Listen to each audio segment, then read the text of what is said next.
আমরা class 11-এর chemistry ক্লাসে ফিরে এলাম।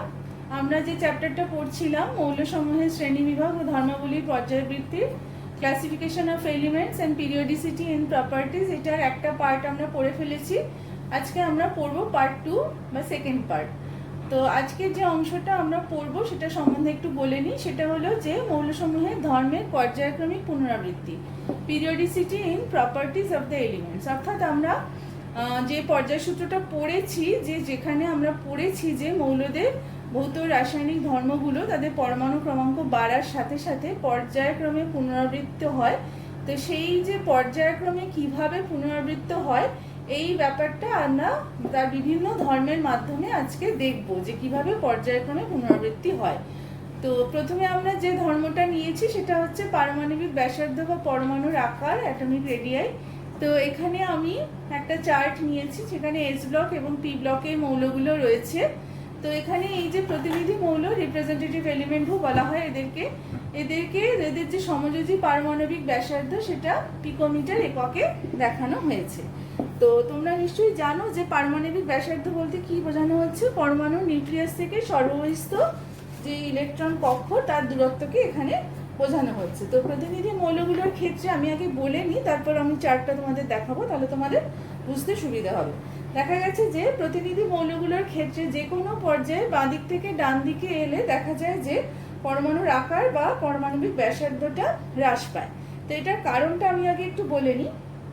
কি হয়, একই পর্যায়ের মৌলগুলোর ক্ষেত্রে তাদের যে সর্বস্থ কক্ষের যে ইলেকট্রনীয় কক্ষ আছে তার যে মুখ্য কোয়ান্টাম সংখ্যার মান, যেমন আমি যদি এই পর্যায়টা নিই, দ্বিতীয় পর্যায়, এখানে কিন্তু মুখ্য কোয়ান্টাম সংখ্যা n এর মান সবার জন্য হচ্ছে 2, তাই তো?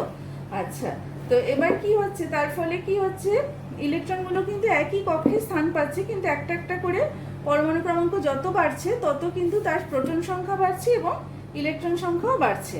তার ফলে কি হচ্ছে, নিউক্লিয়াসে ধনাত্মক আধান বৃদ্ধি পাচ্ছে এবং পরমাণুর বহিস্তরে উপস্থিত যে ইলেকট্রন রয়েছে, সর্বস্থ কক্ষে যে ইলেকট্রন রয়েছে তার উপরে নিউক্লিয়াসের আকর্ষণটা আগের থেকে অনেক বেশি হচ্ছে। ফলে কি হচ্ছে, এই বেশি আকর্ষণের ফলে পরমাণুর আকার বা সাইজটা একটু স্কুইজ করছে। যে কোনো পর্যায়ে আমরা যদি বাঁ দিক থেকে ডান দিকে যাই তাহলে আমরা দেখতে পাই যে পারমাণবিক ব্যাসার্ধটা ক্রমশ কমতে থাকে। তো এখানে দেখো, তো এক্ষেত্রে এই যে পারমাণবিক ব্যাসার্ধটা যে কমছে, সেবার তুমি এটা যদি দেখো, ফলো করো, যেমন দেখো লিথিয়াম 123, বেরিলিয়াম 89, 82, তারপর 77, 74, 74, 72, এইভাবে নিষ্ক্রিয় গ্যাসের ক্ষেত্রে অবশ্য বেশি, নিষ্ক্রিয় গ্যাসের ক্ষেত্রে ব্যাপারটা আলাদা।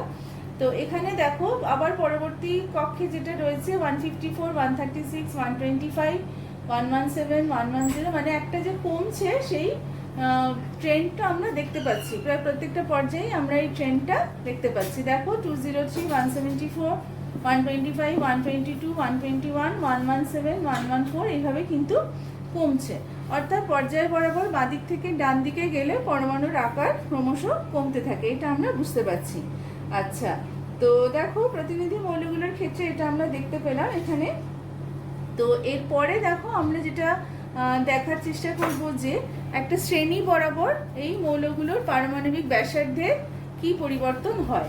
তো এখানে আমি আরেকটা টেবিল এখানে নিয়েছি যেখানে আমরা একটা শ্রেণী বরাবর পারমাণবিক ব্যাসার্ধে কি পরিবর্তন হয় সেটা আমরা দেখার চেষ্টা করব। তো দেখো শ্রেণী বরাবর আগে কি হয় আমি একটু বলে নিই। যে কোনো শ্রেণীর ওপর থেকে যত নিচের দিকে যাওয়া যায় দেখা যায় যে মৌলটির পরমাণু আকার তথা পারমাণবিক ব্যাসার্ধ উল্লেখযোগ্যভাবে বৃদ্ধি পায়।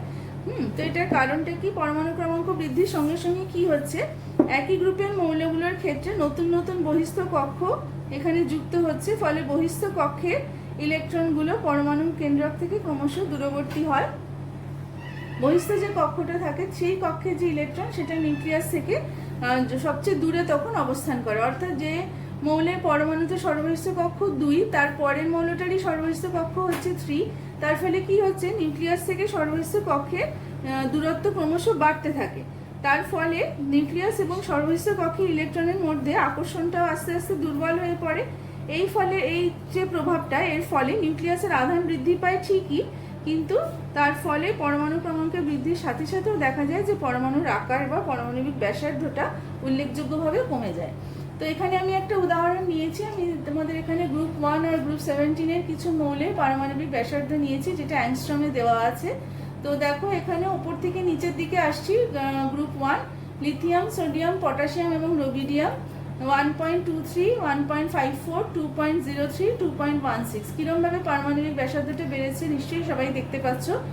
গ্রুপ 17টা লক্ষ্য করো, প্রথমে আছে 0.72, তারপর 0.99, 1.14, 1.33, অর্থাৎ ফ্লোরিন, ক্লোরিন, ব্রোমিন, আয়োডিন একটা গ্রুপ বরাবর ওপর থেকে নিচে যখন আমরা আসছি তখন পারমাণবিক ব্যাসার্ধটা এরকমভাবে আস্তে আস্তে বাড়তে থাকছে। তো তাহলে আমরা বুঝতে পারলাম যে প্রথম যে মৌলটা আমরা আলোচনা করলাম, মৌলের সমূহের যে ধর্মের যে পর্যায়ক্রমিক পুনরাবৃত্তি আমরা দেখতে পেলাম, সেটা হচ্ছে তাহলে কি দাঁড়ালো, যে পর্যায় বরাবর মৌলগুলোর আকার বাদিক থেকে ডান দিকে গেলে ক্রমশ কমে যায়, কিন্তু শ্রেণী বরাবর বা গ্রুপ বরাবর ওপর থেকে নিচে এলে ক্রমশ বেড়ে যায়। তো নেক্সট আমরা যে ধর্মটা নিয়ে আলোচনা করব সেটা হচ্ছে মৌলের আয়নীয় ব্যাসার্ধ বা আয়নিক রেডিয়াই। এখানে আমরা দেখব যে আয়নীয় ব্যাসার্ধ কিভাবে পরিবর্তিত হয়। আয়নের ক্ষেত্রে তার নিউক্লিয়াসের থেকে যে দূরত্ব পর্যন্ত ইলেকট্রন মেঘের ওপর নিউক্লিয়াসের আকর্ষণ বলটা বিস্তৃত থাকে, সেই দূরত্বটাকে ওই আয়নটির আয়নীয় ব্যাসার্ধ বলে। তো আমি এখানে দুরকম আয়নের কথা আলোচনা করব, ক্যাটায়ন এবং অ্যানায়ন। তো তোমরা নিশ্চয়ই জানো যে ক্যাটায়নের ক্ষেত্রে ক্যাটায়ন কিভাবে তৈরি হয়। কোনো মৌলের ক্ষেত্রে তার পরমাণু থেকে যখন এক বা একাধিক ইলেকট্রন বর্জিত হয় তখন ক্যাটায়ন উৎপন্ন হয়, এবং ক্যাটায়নের মধ্যে কিন্তু ইলেকট্রন সংখ্যা অপেক্ষা প্রোটন সংখ্যা বেশি হয়। সেটার কারণও তুমি নিশ্চয়ই জানো যে যেহেতু ইলেকট্রন বর্জন করার ফলে ক্যাটায়নটা উৎপন্ন হচ্ছে, ফলে প্রোটন সংখ্যা বেশি হচ্ছে, ইলেকট্রন সংখ্যা কম হচ্ছে। তার ফলে ক্যাটায়নের সর্বনিষ্ঠ কক্ষে যে ইলেকট্রনগুলো থাকছে তারা কিন্তু নিউক্লিয়াসের, যেহেতু প্রোটন সংখ্যা তখন বেশি, তখন কিন্তু তাদের ওপর নিউক্লিয়াসের আকর্ষণ বলটা অনেক বেশি থাকে, তীব্র থাকে। এর ফলে দেখা গেছে যে মূল যে পরমাণুটার যে আকার ছিল তার থেকে তার ক্যাটায়নের ব্যাসার্ধ সবসময়ই ছোট হয়। অপরপক্ষে যদি আমরা অ্যানায়নের কথা ভাবি, তাহলে সেক্ষেত্রে অ্যানায়ন কিভাবে তৈরি হচ্ছে, অ্যানায়ন কিন্তু মূল পরমাণুতে যে কটা ইলেকট্রন ছিল সেই পরমাণু যদি এক বা একাধিক ইলেকট্রন গ্রহণ করে তখন সেই অ্যানায়নটা তৈরি হয়। তার ফলে সেখানে কি হয়, সেখানে কিন্তু প্রোটন সংখ্যা থেকে ইলেকট্রন সংখ্যা বেশি থাকে, ফলে এখানে কেন্দ্রের নিউক্লিয়াসে সর্বস্থ কক্ষের ইলেকট্রনের ওপর কিন্তু আকর্ষণ বল কমে যায়, তেমন বাড়ে না। এই জন্য দেখা যায় যে আকর্ষণ বল কম থাকার জন্য এই ধরনের অ্যানায়ন যখন উৎপন্ন হয় তখন সেই আকারটা তার কিন্তু পরমাণুর যে আকার ছিল তার তুলনায় বেশি হয়। এসো এবার আমরা কিছু ক্যাটায়ন এবং অ্যানায়নের আয়নীয় ব্যাসার্ধ দেখে নিই। আচ্ছা, আমি এখানে গ্রুপ 1-এর উপর যে মৌলগুলো আছে, যে ধাতব মৌলগুলো আছে যারা ক্যাটায়ন তৈরি করে তাদেরকে রেখেছি। যেমন লিথিয়াম প্লাস 0.60, এটা অ্যাংস্ট্রমে দেওয়া হয়েছে, sodium plus 0.95, potassium plus 1.33, rubidium plus 1.48।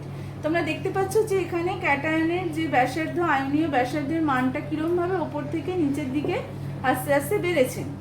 আমরা যদি আরেকটা গ্রুপ স্টাডি করি যেখানে আমরা অ্যানায়ন পাচ্ছি, যেমন হচ্ছে গ্রুপ 17, এখানে আমরা অ্যানায়ন তৈরি হয়, এখানের মৌলগুলো সবাই অ্যানায়ন তৈরি করে, যেমন F-, Cl-, Br- এবং I-।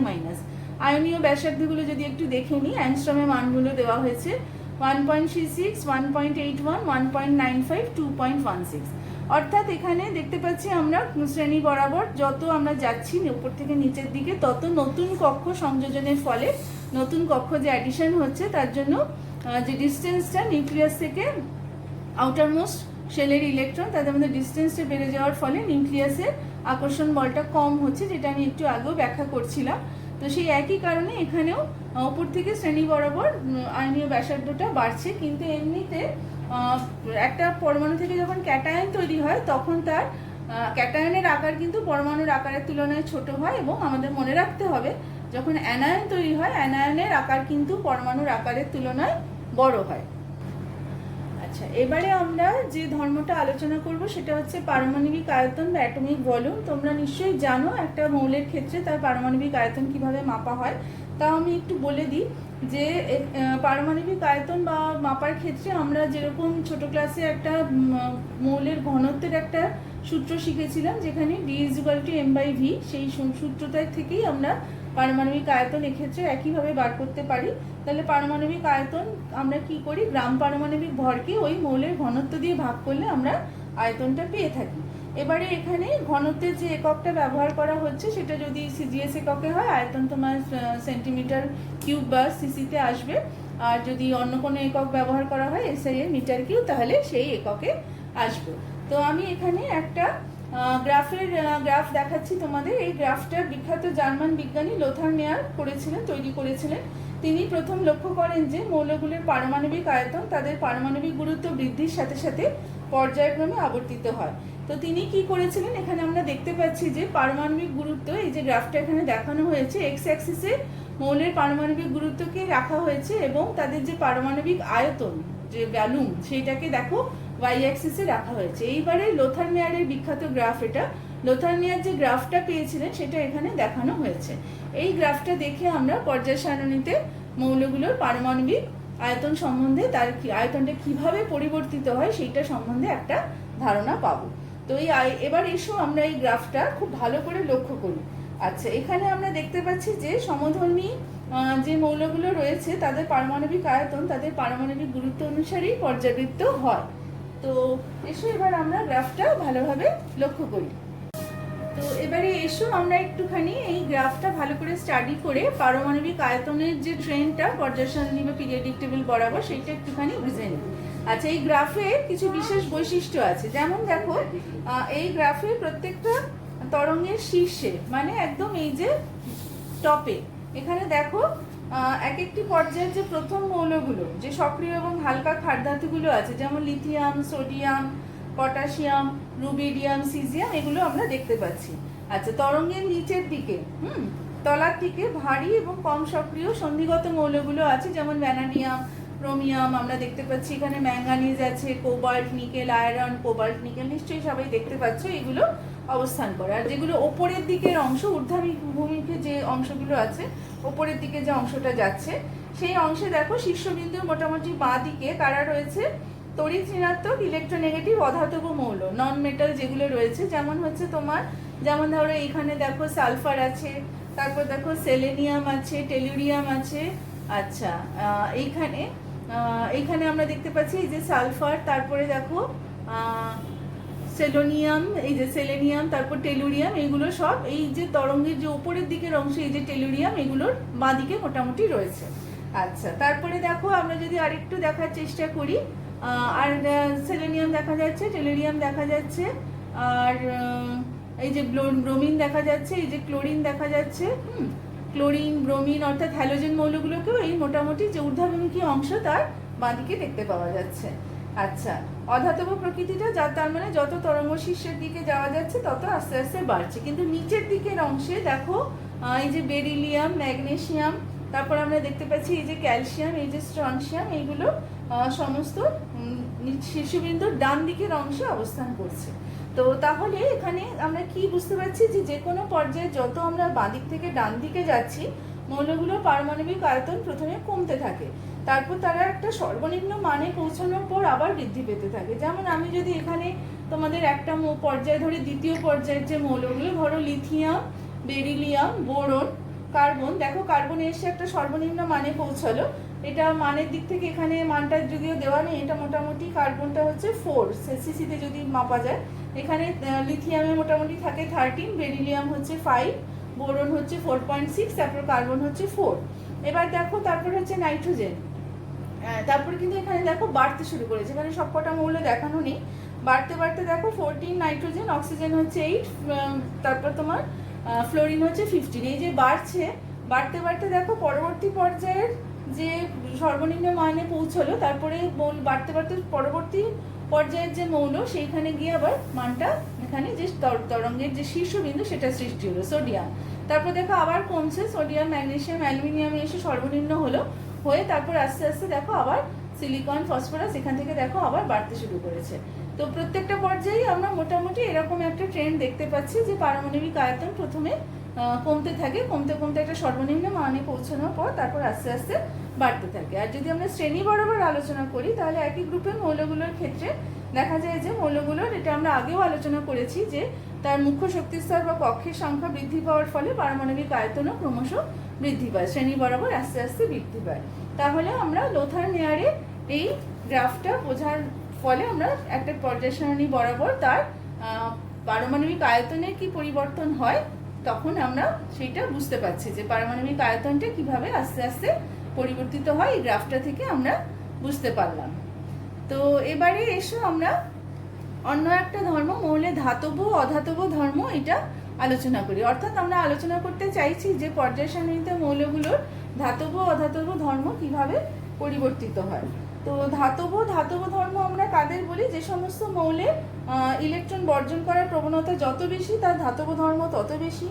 আচ্ছা, আর যে সমস্ত মৌলের ক্ষেত্রে ইলেকট্রন গ্রহণ করার প্রবণতা বেশি, তাদেরকে আমরা অধাতু বলে থাকি। আচ্ছা, তো আমরা মোটামুটি জানি যে পর্যায় সারণীর বাঁ দিকে ধাতুগুলো থাকে এবং ডান দিক বরাবর উপরের অংশে অধাতব মৌলগুলো অবস্থান করে, এই মধ্যবর্তী অংশে ধাতুকল্পগুলো থাকে। তো সেই জন্য দেখা যায় যে পর্যায় শ্রেণীতে কোনো পর্যায়ের বাঁ দিক থেকে ডান দিকে এলে ধাতব ধর্ম ক্রমশ কমে যায় এবং অধাতব ধর্ম বৃদ্ধি পায়। তো এইভাবে আমরা যখন এটার যে একটা ব্যাখ্যাও তোমাদের একটুখানি বলার দরকার, যে কেন বাঁ দিক থেকে ডান দিকে এলে আমরা যে কথাটা বললাম যে ধাতব ধর্ম তোমার কেন ক্রমশ কমে যায়। দেখো, একটু আগে আমরা আলোচনা করেছি যে কোনো একটা পর্যায়ে বাঁ দিক থেকে ডান দিকে গেলে মৌলগুলোর আকার ক্রমশ কমে যায় এবং নিউক্লিয় আধান বৃদ্ধি পাওয়ার জন্য কি হয়, ইলেকট্রনগুলোর ওপর নিউক্লিয়াসের আকর্ষণ বল অত্যন্ত বেড়ে যায়। তার ফলে কি হচ্ছে, যোজ্যতা ইলেকট্রনগুলোর স্বাধীনভাবে বিচরণ করার ক্ষমতা হ্রাস পায়। অর্থাৎ সেই ইলেকট্রনগুলোকে বর্জন করা তখন অত সহজ আর হয় না। তার ফলে কি হচ্ছে, ধাতব গুণ ক্রমশ হ্রাস পাচ্ছে। যেই একটা মৌল ইলেকট্রনের বর্জন স্বাধীনভাবে করতে পারছে না, তখনই তার ধাতব ধর্ম হ্রাস পাচ্ছে, কারণ ইলেকট্রন বর্জন করে ক্যাটায়ন গঠন করতে পারলে সেটাকেই তার ধাতব ধর্ম বলে ধরা হয়। তো এই কারণে যত আমরা বাঁ দিক থেকে ডান দিকে আসি তত ধাতব ধর্ম কমে এবং অধাতব ধর্ম বাড়তে থাকে। তো শ্রেণী বরাবর কি হয়, যে কোনো গ্রুপের ওপর থেকে যত নিচের দিকে যাওয়া যায় তত মৌলের ধাতব গুণ তত বৃদ্ধি পায়। এবারে আমরা যেটা করতে চাইছি যে অক্সাইডের প্রকৃতি দ্বারা ধাতব অধাতব ধর্মের এই আলোচনাটা আমরা করতে চাইছি। তো কোনো পর্যায়ে এই যে কথাটা আমরা বললাম যে বাদিক থেকে ডান দিকে গেলে ধাতব গুণ হ্রাস পায় এবং গ্রুপের ওপর থেকে নিচের দিকে এলে ধাতব গুণ বৃদ্ধি পায়। এই যে এটা যে হয়, সেটা আমরা মৌলের যদি অক্সাইডের ধর্মগুলো বিচার করি তাহলে আমরা এটা পরিষ্কার বুঝতে পারি। সাধারণত উচ্চ তড়িৎ ধনাত্মক যে মৌলগুলো আছে তারা ক্ষারকীয় অক্সাইড তৈরি করে, আর যারা ঋণাত্মক মৌল বা অধাতব গুণ যাদের বেশি, তোমরা ছোট ক্লাসে পড়েছো, তারা কি করে, আম্লিক অক্সাইড গঠন করে। এবারে আমি যে তোমাদের চার্টটা দেখাচ্ছি, এইটা দেখলে আমরা এই ধাতব অধাতব ধর্মের এই যে পরিবর্তন সেটা পরিষ্কার বুঝতে পারবো। এখানে যে চার্টটা তোমাদের দেখানো হচ্ছে সেটা হচ্ছে তৃতীয় পর্যায়ভুক্ত মৌলের অক্সাইডগুলোর ধর্ম। তো তৃতীয় পর্যায়ের যে মৌলগুলো তাদের যে অক্সাইডগুলো এখানে লেখা হয়েছে এবং তারা যে যে গ্রুপে অবস্থান করে গ্রুপটা লেখা হয়েছে। লক্ষ্য করে দেখো, সোডিয়াম অক্সাইড তীব্র ক্ষারীয় ধর্ম, ম্যাগনেসিয়াম অক্সাইড ক্ষারীয়, অ্যালুমিনিয়াম অক্সাইড উভধর্মী, সিলিকন ডাইঅক্সাইড মৃদু আম্লিক, ফসফরাস পেন্টঅক্সাইড আম্লিক, SO3 সালফার ট্রাইঅক্সাইড তীব্র আম্লিক, ক্লোরিনের হেপ্টক্সাইড অতি তীব্র আম্লিক।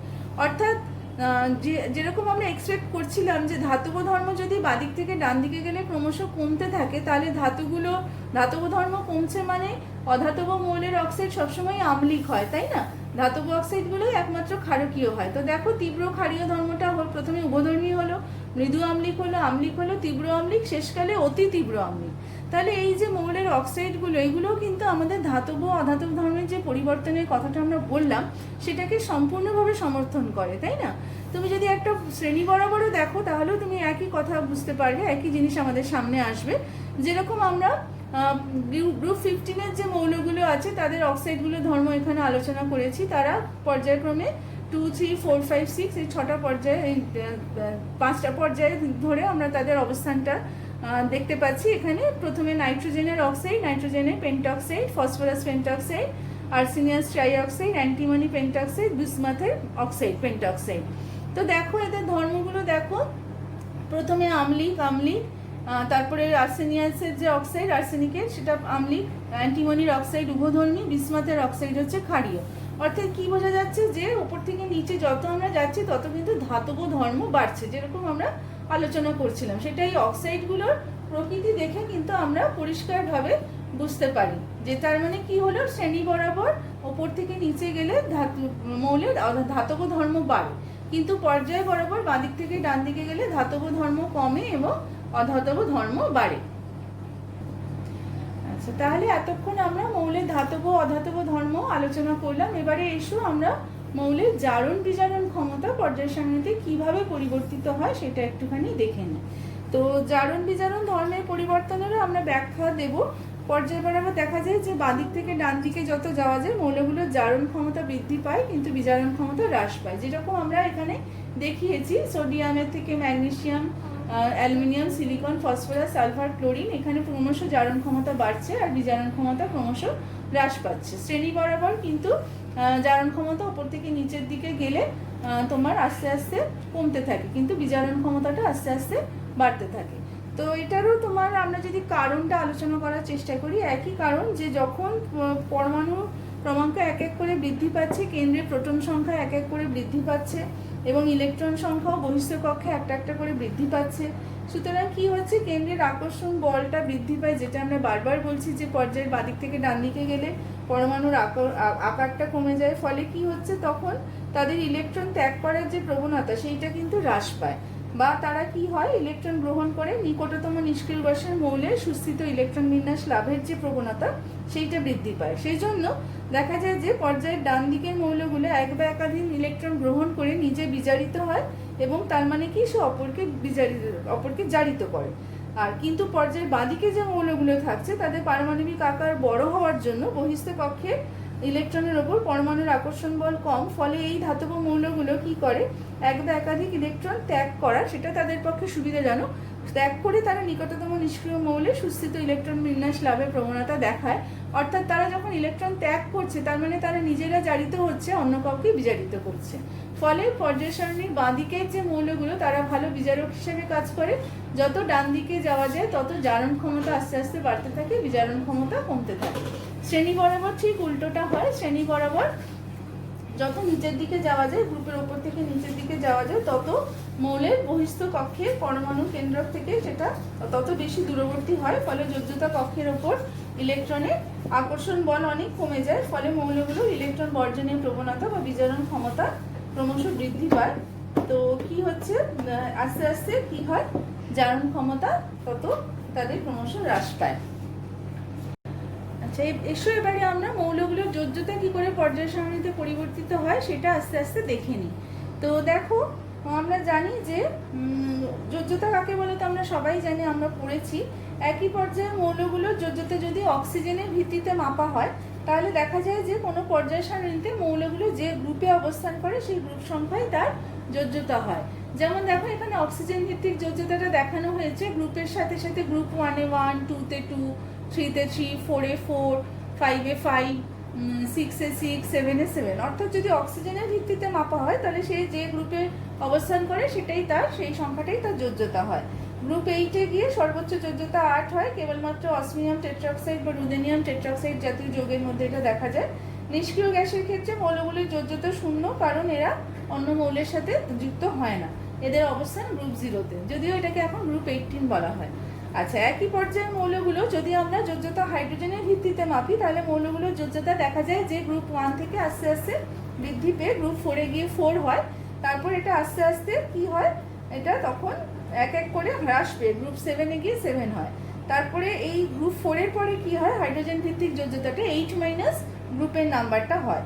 তো দেখো, হাইড্রোজেন ও অক্সিজেন ভিত্তিক যোজ্যতা আলাদা করে মাপা হলে এদের যে যোগফল সেটা কিন্তু সবসময় 8ই হয়। তো এখানে দেখো, হাইড্রোজেন ভিত্তিক যোজ্যতা গ্রুপ 1-এ 1, গ্রুপ 2-তে 2, 3-তে 3, 4-এ 4, 5-এ গিয়ে 8-5 3 হয়েছে হাইড্রোজেনের ভিত্তিতে মাপলে, 6-এ গিয়ে 8-6 2 হয়েছে, 7-এ গিয়ে 8-7 1 হয়েছে। তো এখানে দেখো, আমরা যদি এটা ক্লোরিনের ভিত্তিতেও মাপি তাহলে ক্লোরিনের ক্ষেত্রেতেও কি হয়, হাইড্রোজেন ভিত্তিক যোজ্যতার অনুরূপ হয়। অর্থাৎ দেখো, এখানে মৌলগুলো নেওয়া হয়েছে দ্বিতীয় পর্যায়ে lithium, beryllium, boron, carbon, nitrogen, oxygen, chlorine এবং নিয়ন, এবং এদের ক্লোরাইডগুলো lithium chloride, beryllium chloride, boron trichloride, carbon tetrachloride, nitrogen trichloride, chlorine monoxide এবং ক্লোরিন ফ্লোরাইড। তো এখানে দেখো, এখানে এদের যোজ্যতাগুলো হাইড্রোজেনের মতোই, গ্রুপ 1-এ 1, 2-তে 2, 3-তে 3, 4-এ 4, তারপর 5 থেকে গিয়ে 8- গ্রুপ সংখ্যা হয়ে আস্তে আস্তে এখানে 7-এ গিয়ে আস্তে আস্তে কমে গেছে। তো এই যোজ্যতাগুলো হাইড্রোজেনের মতোই হয়। তো এখানে তাহলে আমরা দেখতে পাচ্ছি যে পর্যায় বরাবর কিভাবে মৌলগুলোর যোজ্যতা পরিবর্তন হয়। এক একটা গ্রুপে মৌলগুলোর যোজ্যতা একই থাকে, সেই জন্য সেটার পরিবর্তন হয় না, এটা তো আমরা জানি। তো আজকে আমরা অনেকটা অংশ পড়লাম, এবারে আমরা কতগুলো প্রশ্ন আলোচনা করছি, যেগুলো থেকে তোমরা আজকের যে চ্যাপ্টারটা যে অংশটা পড়ানো হলো সেখান থেকে কী ধরনের প্রশ্ন আসে বুঝতে পারবে। নিম্নলিখিত আয়নগুলোকে আয়নীয় ব্যাসার্ধের ঊর্ধ্বক্রমে সাজাও। Na+F-O-2 Al+3 N-3। এদের মধ্যে একটা ব্যাপার আছে, লক্ষ্য করে দেখো, এদের প্রত্যেকে হচ্ছে সম ইলেকট্রন বিশিষ্ট, প্রত্যেকের মধ্যেই কিন্তু 10টা ইলেকট্রন উপস্থিত, কিন্তু তাদের মধ্যে ক্যাটায়ন যার চার্জ সবচেয়ে বেশি তার সাইজটা আকারটা সবচেয়ে কম হবে, যেহেতু তার মধ্যে প্রোটনের সংখ্যা খুব বেশি এবং সর্বস্থ কক্ষে ইলেকট্রনের সাথে তার আকর্ষণ বলটা সবচেয়ে বেশি হবে। তো যেখানে একই যুক্তিতে একই সংখ্যক ইলেকট্রন থাকা সত্ত্বেও N-3 যার চার্জ সবচেয়ে বেশি তার আকারটা কিন্তু সবচেয়ে বেশি হবে। তো সেই জন্য ব্যাসার্ধের ঊর্ধ্বক্রমটা কীরকম হয়েছে, Al+3, তারপর Na+, তারপর F-O-2 এবং সবচেয়ে শেষে N-3। নিম্নলিখিত যৌগগুলোকে আম্লিকতার ঊর্ধ্বক্রম অনুসারে সাজাও। Na2, Al2O3, SiO2, ClO2। আমরা একটু আগে অক্সাইডগুলোর ক্ষারকীয় এবং আম্লিক প্রকৃতি দেখে এসেছি, সেই অনুযায়ী অ্যালুমিনিয়ামের থেকে শুরু করে Cl এর ক্লোরিনের অক্সাইড অবধি, তার মানে কি হবে, আম্লিকতা ক্লোরিন অক্সাইডের সবচেয়ে বেশি হবে, কারণ ক্লোরিন এদের মধ্যে সবচেয়ে বেশি ডান দিকে অবস্থান করে, অর্থাৎ তার অধাতব ধর্ম সবচেয়ে বেশি। এই যুক্তিতে অ্যালুমিনিয়াম অক্সাইড আগে, তারপর সিলিকন ডাইঅক্সাইড, নাইট্রোজেন ডাইঅক্সাইড, তারপর ক্লোরিনের অক্সাইড, এইটা কিন্তু সবচেয়ে বেশি আম্লিক হবে। নিম্নলিখিত মৌলগুলোকে ক্রমহ্রাসমান জারণ ক্ষমতা অনুসারে সাজাও। আয়োডিন, ব্রোমিন, ফ্লোরিন এবং ক্লোরিন, এটা একই গ্রুপের 4টে মৌল। গ্রুপের ওপর থেকে নিচে গেলে জারণ ক্ষমতা বৃদ্ধি পায়, অর্থাৎ ফ্লোরিনের থেকে ক্লোরিন বেশি, তারপর ব্রোমিন, তারপর আয়োডিন। এটা তো আমরা এক্ষুনি পড়লাম। একই রকম প্রশ্ন, নিম্নলিখিত যৌগগুলোকে ক্রমবর্ধমান ক্ষারকীয়তা অনুযায়ী সাজাও। Na2O, B2O3, Al2O3, MgO। তো এখানেও ওই জিনিসটা মাথায় রাখা হয়েছে যে এদের পর্যায় সারণীতে অবস্থানটা কীরকম, সেই অবস্থানের ভিত্তিতে এদের ক্ষারকীয়তা বিচার করা হয়েছে। সোডিয়াম অক্সাইড গ্রুপ 1-এর মৌল, মানে তার ধাতব ধর্ম সবচেয়ে বেশি, তারপরে ম্যাগনেসিয়াম গ্রুপ 2, অ্যালুমিনিয়াম এদিকে পি ব্লকের মৌল, সেজন্য তার ক্ষারকীয়তা কম হবে। বোরনও সেই জন্য তার ক্ষারকীয়তা কম হবে, সেই জন্য তাহলে সবচেয়ে বেশি ক্ষারকীয় হচ্ছে সোডিয়াম অক্সাইড। তার পরবর্তী প্রশ্নটা, বোরন, কার্বন, নাইট্রোজেন, ফ্লোরিন এবং সিলিকনের অধাতব ধর্মের নিম্নক্রমে সাজাও। এখানে দেখো অর্ডারটা ফ্লোরিন, তারপর নাইট্রোজেন, কার্বন, বোরন, সিলিকন। এখানেও পর্যায় সারণীতে অবস্থানের হিসেবে এদেরকে বিচার করা হয়েছে, যেগুলো আমরা একটু আগে আলোচনা করে এলাম।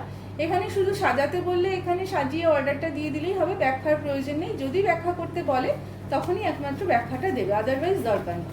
একই রকম প্রশ্ন, বোরন, অ্যালুমিনিয়াম, ম্যাগনেসিয়াম, পটাশিয়ামের ধাতব ধর্মের নিম্নক্রমে সাজাও। Potassium, magnesium, aluminium, boron. Potassium সবচেয়ে বেশি ধাতব ধর্মী, কারণ সবচেয়ে বাদিকের মৌল, গ্রুপ 1-এর মৌল। জারণ ধর্মের ভিত্তিতে ফ্লোরিন, ক্লোরিন, অক্সিজেন ও নাইট্রোজেনের রাসায়নিক সক্রিয়তার নিম্নক্রমটি লেখো।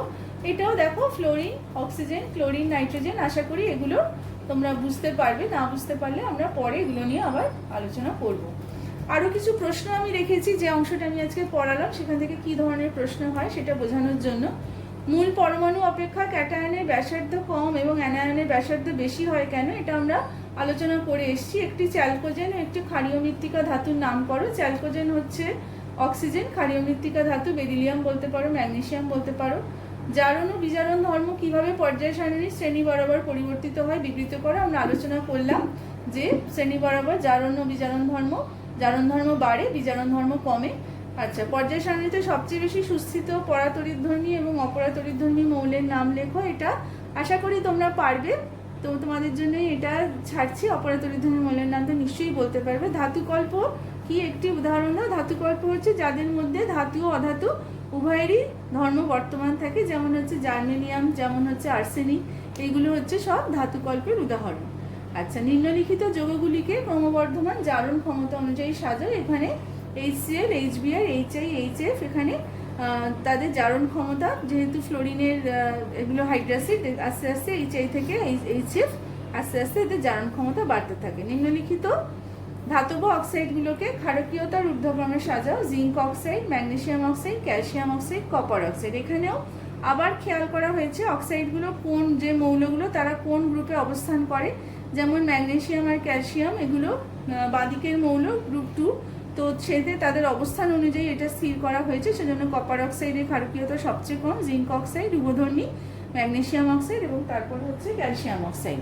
তো আমরা আজকে এই চ্যাপ্টারটার একটা সেকেন্ড পার্ট আলোচনা করলাম। আমরা আরও একটা পার্ট এটার আলোচনা করব তো ততদিনে তোমরা আমি যে পার্টটা পড়িয়ে দিয়েছি আশা করি তোমরা সেটা ভালোভাবে পড়ে নেবে এবং সেটা আশা করি বুঝতে পারবে। সবাইকে অনেক ধন্যবাদ।